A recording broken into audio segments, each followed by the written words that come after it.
Before I jump into the patch notes here, I want to preface this video by saying there is still a lot that's in the known issues report from Funcom. However, we recently had an update or a hotfix to Conan Exiles, and I'm going to go through the list of things that they changed and updated this time around. Now, there are future updates and hotfixes that are going to be coming to Conan Exiles in the near future. And honestly, I'd rather see small updates coming in a more frequent fashion to fix these things on the fly. If they can't get to all of it right off the bat, that's okay if they continue to give us fixes for things that are the most egregious. And even if they're fixing things that aren't the most egregious, even if they're just the easiest things to get sorted out, as long as we're getting those constant updates to bring the game to a more playable and palatable state. So jumping into this, we have bugs and tweaks. They adjusted the right stick input required to change locked targets with a controller to reduce unintentional target changes.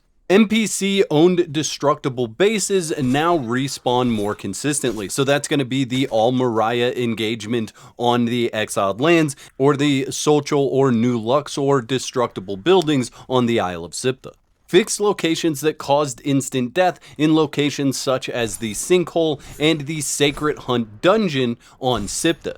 These are places where your character would just simply walk over them and die instantaneously because the game thought you were under mesh. Characters once again can continue sprinting while sprint toggle is on. I think this was mainly an issue if you were using a controller or playing on console, but that should be fixed at this point in time. Fixed an issue that caused characters to log in at the wrong location following a server restart. So if you logged out at your base and you logged back in and you happened to be across the world, that shouldn't continue happening.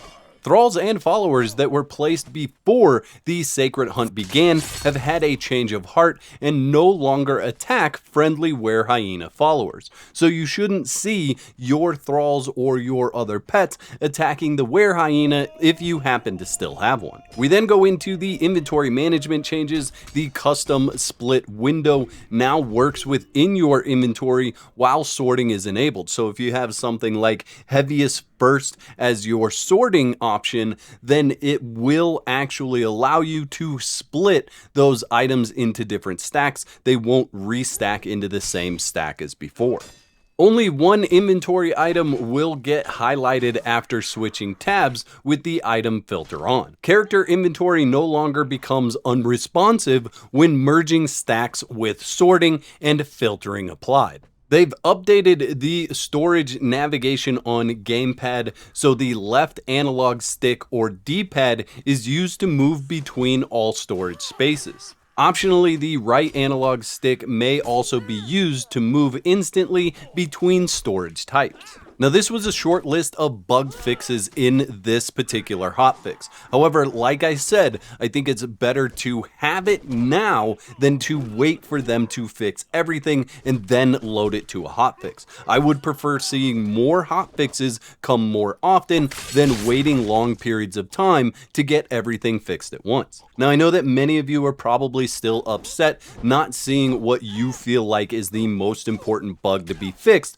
on this list, and for that, I don't have an answer. All I can say is that I hope that Funcom continues to produce these hotfixes and brings the game back to a state where everybody is satiated with the issues. I know that not everybody is always going to be happy, but I feel like as long as they're doing their best to get all of these issues addressed and fixed, that's the best we can hope for at this point in time. I'd like to thank all my YouTube members for their continued support. Y'all are absolute legends. Don't be out of whack. There's another video on the screen right now that happens to be my most anticipated survival game coming out in 2024. Get over there, check it out, and let me know what you think about Soul Mask.